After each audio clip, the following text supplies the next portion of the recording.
The courtroom was quiet, too quiet. The kind of silence that doesn't just fall, it lands. Darren Whitmore sat alone at the defendant's table, head bowed, fingers trembling. The once prominent tech entrepreneur, dressed in a simple gray suit that didn't fit quite right, looked more like a scared child than a man accused of embezzling millions. Cameras lined the back of the room. This trial had become national news. Not because of what he did, but because of who he was. And because of who wasn't standing next to him. His lawyer had just stormed out. The man had whispered something in Darren's ear, glared at the judge, and slammed his briefcase shut. "You're on your own now," Head muttered, loud enough for everyone to hear. Gasps echoed through the courtroom. Judge Myers banged his gavel, but it didn't stop the murmurs. Everyone was watching. Waiting. Darren sat frozen. He looked helpless. Then, from the front row of the gallery, a small voice broke through the tension. "I'll do it." Heads turned. "I'll defend him." The voice wasn't shaky. It wasn't unsure. It rang out like a challenge. An 8-year-old girl stood up, hugging a folder to her chest, her pigtails bouncing as she stepped forward. Her name was Ava. Tiny, fierce, and burning with something even grown men in that courtroom had lost, conviction. Gasps rippled through the room again. The judge stared at her. "Excuse me." Ava walked up to the gate dividing the gallery from the trial floor and pointed straight at Darren. "He's a good man. I know he is. And if no one else will speak for him, I will." Even Darren looked shocked. The courtroom exploded, security moved fast, thinking this had to be some sort of prank. A child walking into the middle of a federal courtroom? Surely someone had lost control. But Judge Myers raised a hand. "Let her speak." Ava stood her ground as 2 bailiffs flanked her. "I'm not causing trouble," she said calmly, "I just want to help."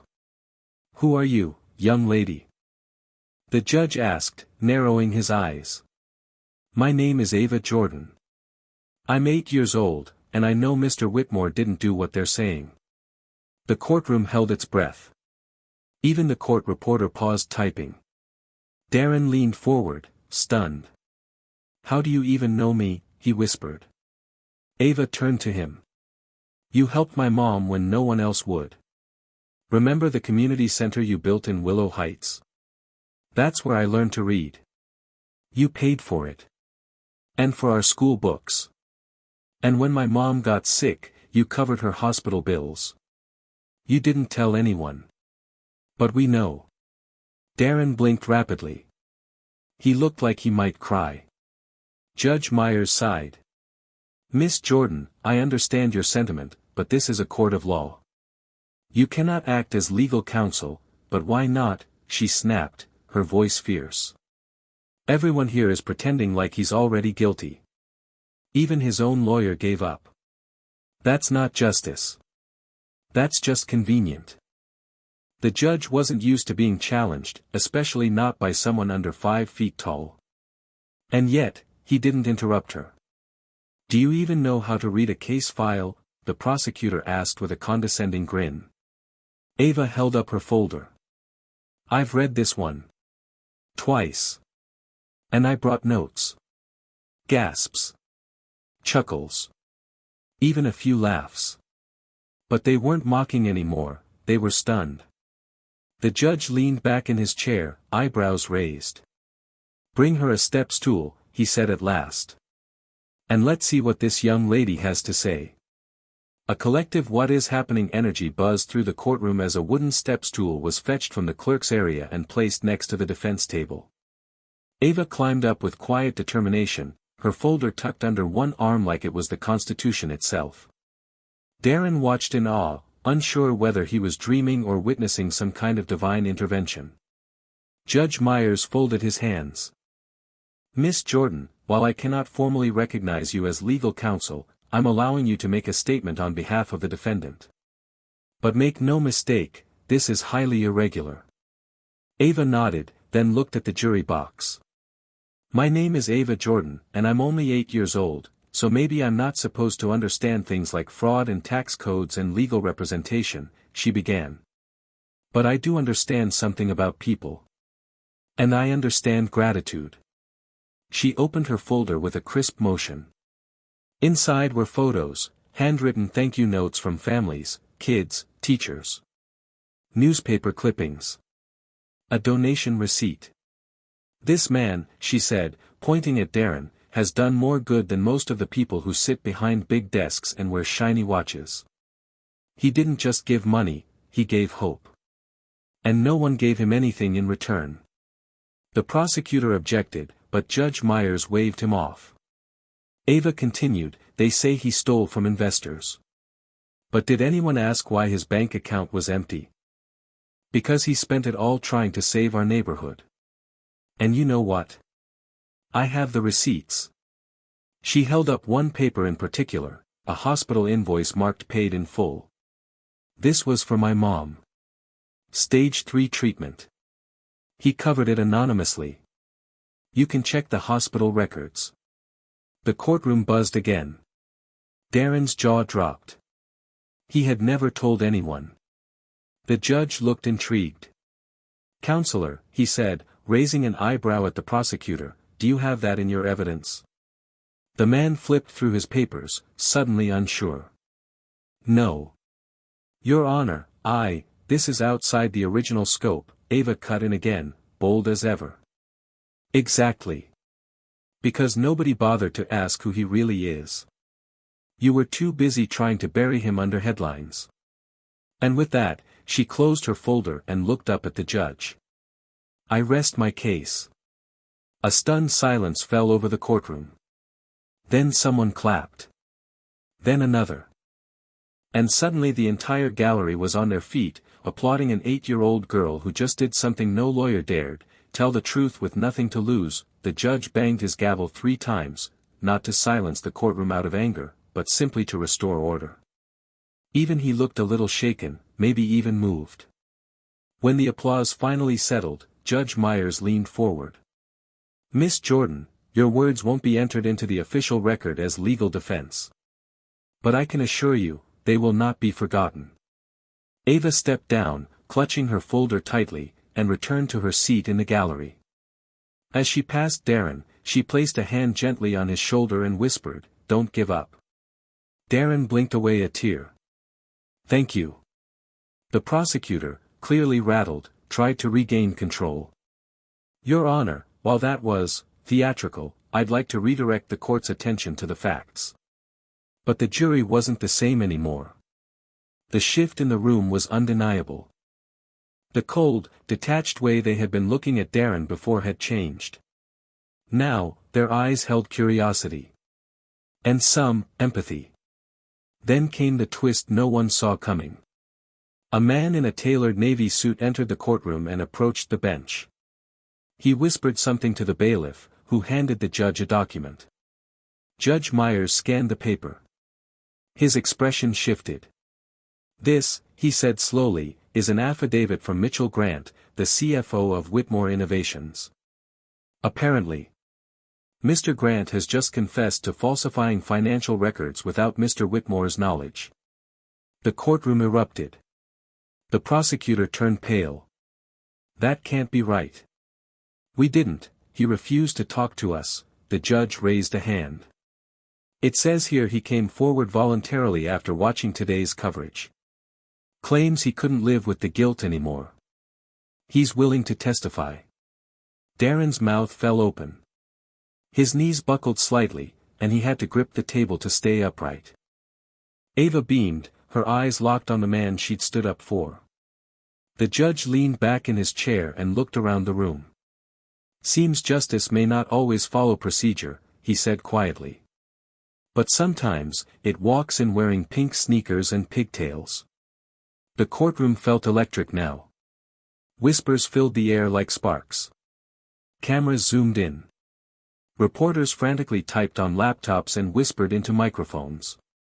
The story had just taken a dramatic turn, and at the center of it all wasn't a high-powered lawyer, but an 8-year-old girl with a folder full of truth. Darren turned to look at Ava again, eyes wide with disbelief. How did you even know all of this? Ava shrugged. I pay attention. And people talk more than they think when kids are around. The judge cleared his throat.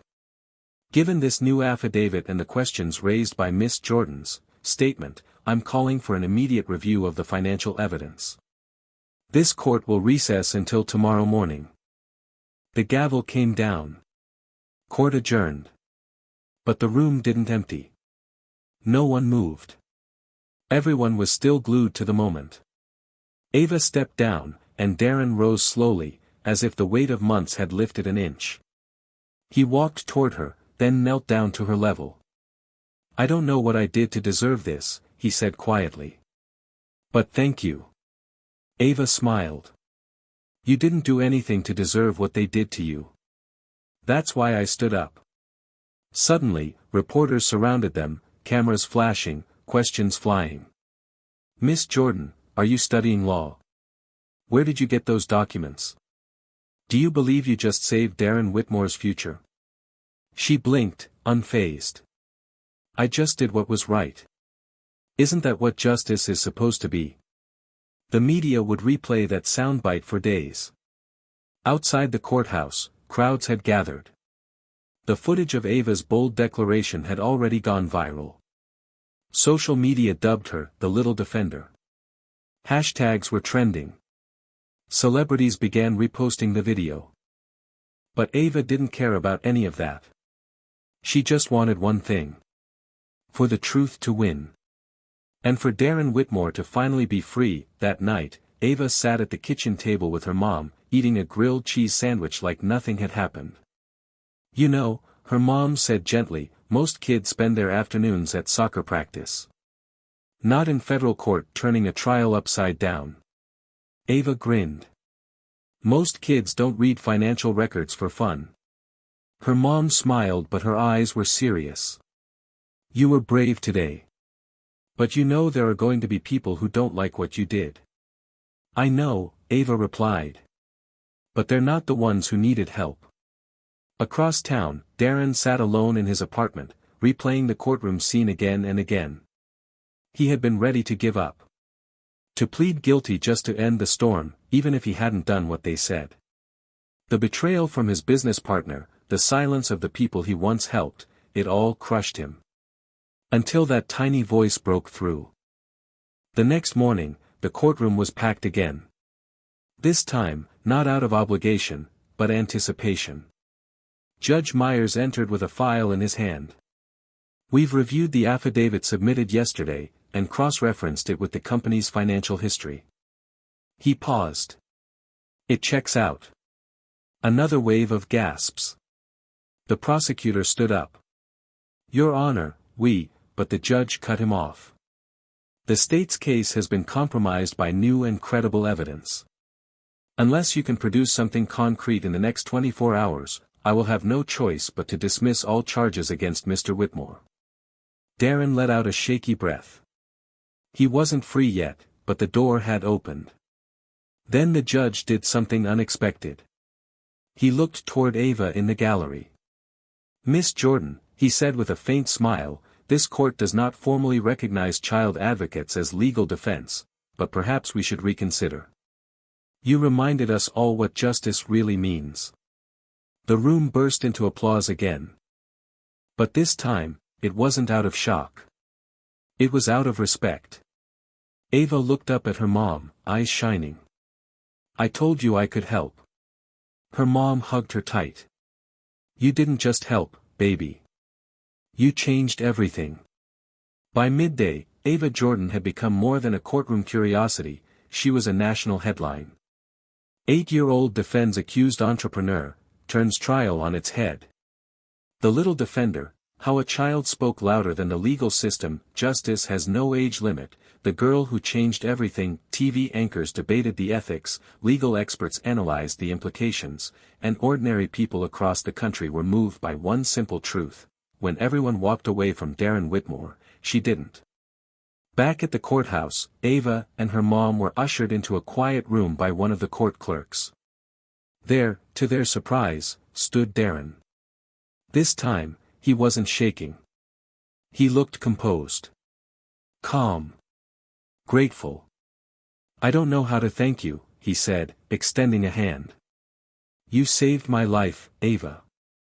Not just from prison, but from disappearing completely. I thought no one saw me anymore." Ava didn't take his hand. She hugged him. "You helped us when you didn't have to," she said. "I just did the same." Her mom watched quietly, eyes misting. Darren pulled out a small envelope and handed it to her mom. "This is a scholarship. For Ava. For any school she wants. Law school, science, music, anything. No expiration. No conditions." Her mother hesitated. "We didn't do this for money." "I know," he said. "That's exactly why you deserve it." Just then, Judge Myers himself knocked and stepped into the room. He wasn't wearing his robe anymore, just a modest gray suit and a curious smile. "I've been on the bench for 23 years, he said, "and I've never seen anything like what happened yesterday. So I made a few calls." Ava looked up, confused. "Am I in trouble?" He chuckled. "On the contrary. You've been invited to speak at a Youth Justice Summit in D.C. next month. They want to hear from the girl who reminded the system what fairness looks like." Ava blinked. "They want me to speak?" "Only if you want to," the judge added. Ava looked at her mom. Then at Darren. Then back at the judge. She smiled. "I have a lot to say." The next few days moved like a whirlwind. Ava's story spread beyond national headlines. She was invited onto morning shows, interviewed by journalists, and praised by lawmakers. But through it all, Ava stayed grounded. She still did her homework, still helped wash the dishes, and still went to bed at 8:30, except on the night her interview aired with a major news anchor. "What made you do it?" the anchor asked as millions watched. Ava didn't hesitate. "Because everyone deserves someone who believes in them. Grown-ups give up on people too fast.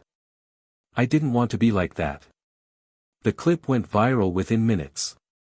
Meanwhile, Darren Whitmore walked back into the world a different man. His charges were officially dropped. His name cleared.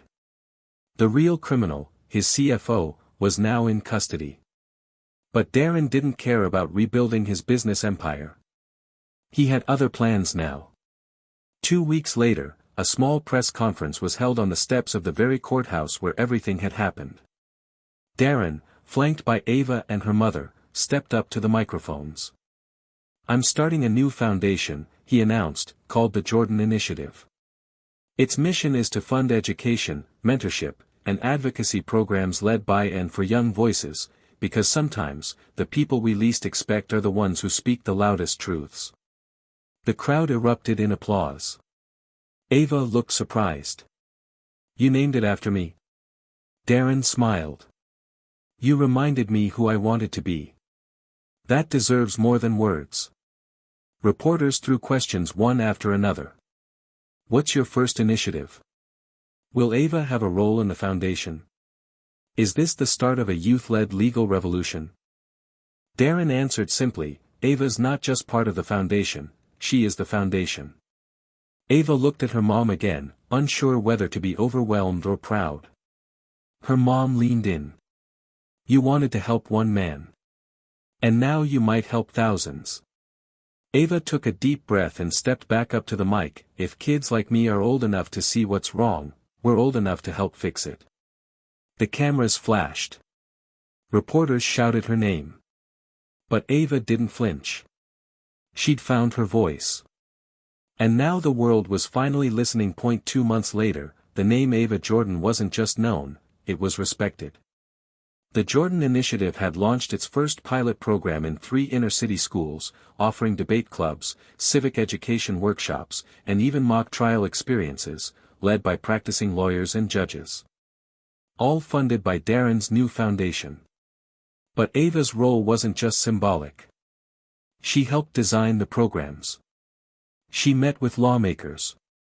She spoke at panels. And now, she stood backstage at the National Youth Justice Summit in Washington, D.C., about to deliver the keynote speech. The youngest speaker in the event's history. Backstage, her mom knelt to adjust Ava's blazer. "Are you ready, superstar?" Ava smiled nervously. "I think so." A volunteer peeked in. "You're on in 60 seconds, Ava." She took a deep breath, then walked out to a crowd of over 1,000 people, judges, educators, students, senators. The lights were bright, but she didn't blink. She stepped up to the podium. "Good morning," she said. Her voice echoed strong and clear. 2 months ago, I wasn't planning to speak in a courtroom. Or to the country. I was just a girl who believed that someone was being treated unfairly. And that if I didn't say something, no one would. She paused. Justice doesn't need to wear a suit. Or be over 18. Sometimes it just needs to speak up, even when it's scared. Especially when it's scared. The room was silent. Hanging on every word. I stood up once. And it changed my life. But what if all of us stood up for someone else? Imagine how many lives we could change together. Applause erupted. Then a standing ovation. She glanced to the side of the stage. Darren stood there, clapping harder than anyone, pride written across his face. As Ava left the stage, dozens of kids rushed up to her. One girl, no older than 6, tugged at her sleeve. "I want to be like you." Ava knelt down and smiled. "No, be better than me. And never wait for permission to do what's right." The next morning, Ava woke up in her hotel room to hundreds of notifications. Clips of her speech were all over the internet. Celebrities reposted her words. A senator quoted her in a national address. And her inbox was filled with letters from students, teachers, and even former inmates, people who said her courage had inspired them to speak out too. But Ava didn't care about fame. She cared about action. By the time she returned home, the Jordan Initiative had grown beyond anyone's expectations. New chapters opened in 5 more cities. Universities offered to partner. Law firms pledged mentorship programs for kids who'd never even considered the courtroom a place where they belonged. And Ava? She went back to school. She still had spelling tests.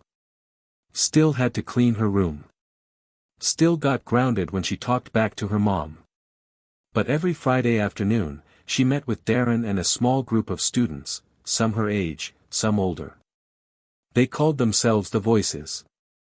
And every week, they discussed real cases, real injustice, and real ways to make change.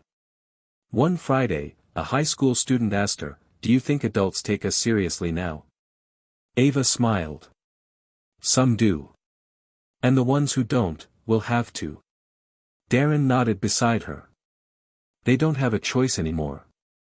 Not when the future's already speaking."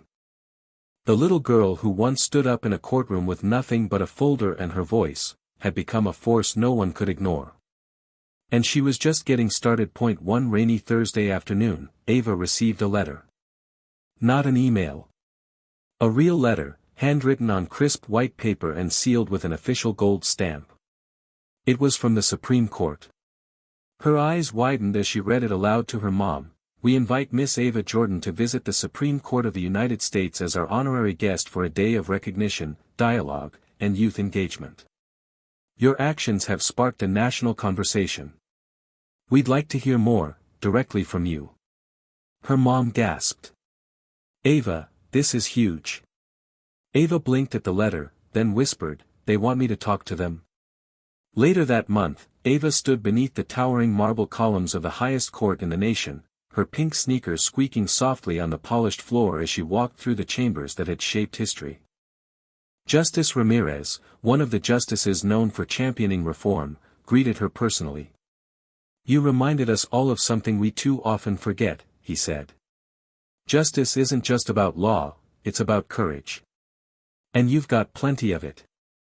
Ava didn't know what to say at first.